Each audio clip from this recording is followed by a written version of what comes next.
Last Thursday I had a tough day at work. We farewelled one of my colleagues who's moving on to bigger and better things, and it got me thinking about how I'm not moving on to bigger and better things. And then I started thinking about how if only I could try harder at work, I'd probably be making more money and be happier in my job. But no, I can't try harder at work because I've got this app, the Sight Read Everything app. It's all the app's fault. Not only has it taken over my free time, but it also infiltrates my thoughts when I'm at work. Often I'm like a kid in school daydreaming about a girl, except I'm 40 and at work and daydreaming about an app. I think it's safe to say young me would never approve of that. And the thing is, none of it is paying off. The app is supposed to help people do more sight reading practice, but no one even uses it. And I don't even use it because I spend all my free time trying to make the app better. I mean, I've barely done any sight reading in over a year, so it could just be a colossal waste of time and effort. I try not to think like that, but sometimes it's hard to stop myself. Anyway, as you can probably imagine, when I got home that night, I wasn't in the best mood. Then we had dinner, then put the kids to bed, which is always a bit of a struggle, and then I began working on the app like usual. At this point, I'm downloading loads and loads of sheet music to add to the app. So I did that for a while, but then I was like, what am I doing? The app already has a huge amount of sheet music in it. At the very least, I need to make sure I use it to become a good sight reader. If I can do that, the app will be a success, even if no one else ever uses it. So on Thursday night, after a day of ruminating, I decided to sit down with the app at my piano and do some sight reading.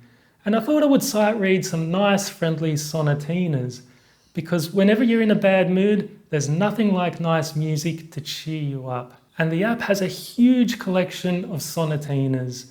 You know, those easy to sight read pieces that sound lovely. Unfortunately, that's not entirely correct because the first sonatina isn't that at all.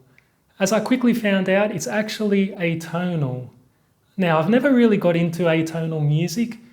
To be honest, I haven't tried that hard, but I have listened to some in the past and it just didn't click for me. And atonal music is not straightforward sight reading material.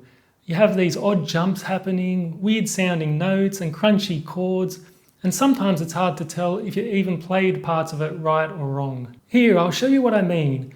Imagine you just got home after a long day at work. All you want to do is relax and enjoy some nice piano music. So you sit at the piano and this is what you're confronted with.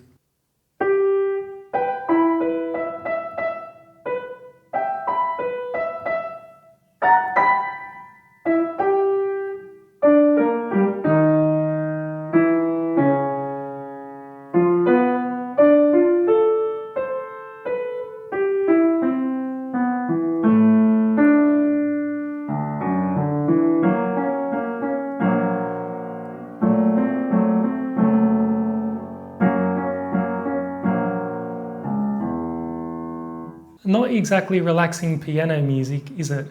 But the weirdest thing happened. When I decided to make this video, I went back and started practicing the music and actually found myself enjoying it more and more. I did not expect that at all. It was a nice surprise considering I wasn't a big fan last Thursday. But the good thing about the app is there are other collections you can sight read from at any time, like the love songs.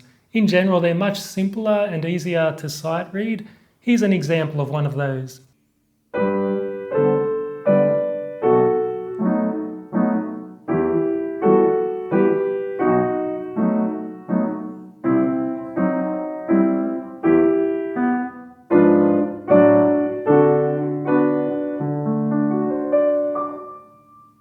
So if you've been sight reading some challenging music and you need a bit of a break from it, you can always choose a different collection to play from to kind of recharge your musical batteries.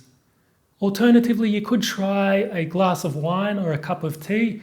They're also good at recharging musical batteries, or any kind of batteries really, except for real batteries. Anyway, feel free to give the app a try. I'll put a link in the description. Just do yourself a favor and stay away from that first sonatina if you've had a tough day at work.